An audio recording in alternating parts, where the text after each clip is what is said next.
حضرت سیدہ زینب نے پوچھا امام حسین سے کہ سارے زمانے نے روکا ہے، ٹھیک ہے آپ حق پہ ہیں، یہ بھی سب نے کہا آپ حق پہ ہیں، پر روکا بھی سب نے، آپ روکے کیوں نہیں؟ تو ابن کثیر اور ابن اسیر لکھتے ہیں کہ امام حسین رو پڑے، کہنے لگے بہن میں رک جاتا، پر میں نے رات کو نانا مصطفیٰ کو خواب میں دیکھا ہے۔ تو حضور نے فرمایا حسین اگر آج یہ رواج پڑ گیا نا یزید جیسے لوگوں کا تو قیامت تک پڑا رہے گا، پھر لوگ کہیں گے کوئی نکلا نہیں تھا تو ہمیں بھی نکلنا، پھر لوگ ظالموں کے سامنے گردنیں جھکانے کے عادی ہو جائیں گے۔ میں کہتا رہتا ہوں، کہہ رہا ہوں، کربلا کی جنگ کفر اسلام کی جنگ نہیں، کفر اسلام کی جنگ نہیں کربلا کی، کیونکہ یزید تو بڑا پکا نمازی تھا، خطبہ دیتا تھا وہ تو۔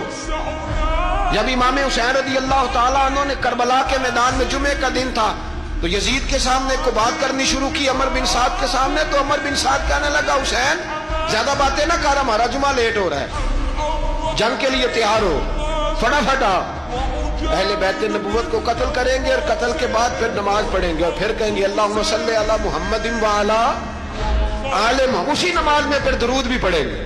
یہ کیسا مرتبہ ہے، کیسا انداز ہے، دوستی قاتل سے بھی مقتول سے یارانہ بھی۔ امام حسین نے حر بن یزید امام حسین سے کہنے لگا مجھے حکم ہے آپ کو روکنے کا، آپ آگے نہیں جا سکتے۔ امام صاحب نے فرمایا وجہ زمین اللہ کی ہے، اس نے کہا آپ بیعت نہیں کر رہے، یزید کی حالات آپ کے حق میں درست نہیں ہے، آپ نہیں جائیں گے۔ امام روک گئے۔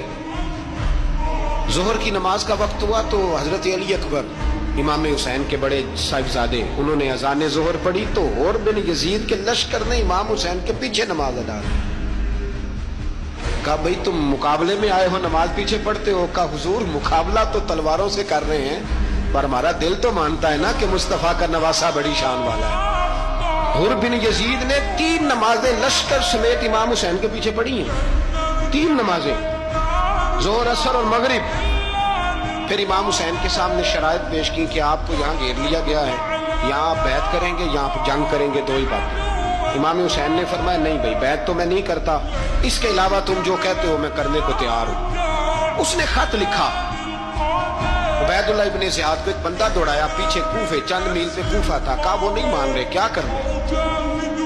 تو حسین ابن علی ہے، میں زیادہ دیر انہیں روک بھی نہیں سکتا۔ انہوں نے پیغام دیا حر بن یزید کو کہ کرنا کچھ بھی نہیں، ان کا پانی بند کر دو، بلیک میل کرو، کھانا پانی نہیں ملے گا، چھوٹے چھوٹے بچے ہیں خود ہی مان جائیں گے۔ حضرت امام علی مقام کے بارے میں حر کے پاس جب یہ پیغام آیا تو حر کہنے لگا میری طبیعت نہیں مانتی حسین پر پانی بند کروں، دل نہیں مانتا۔ جب یہ لفظ کہے نا دوبارہ تو پھر عبید اللہ ابن زیاد نے عمر بن سعد کو 10,000 آدمی دے کے بھیجا، کہا حر بن یزید لچک دکھا رہا ہے حسین کے حق میں۔ ایک رے کا علاقہ تھا، بڑی وہاں فصل ہوتی تھی، لوگ کوشش کرتے تھے وہاں کا گورنر بننے کی، کوشش کرتے تھے۔ تو عبید اللہ ابن زیاد کہنے لگا تمہیں رے کی گورنری ملے گی، سب سے سرسبز و شاداب علاقہ، تمہیں وہاں کا گورنر بنایا جائے گا اگر حسین کے خلاف لڑو گے۔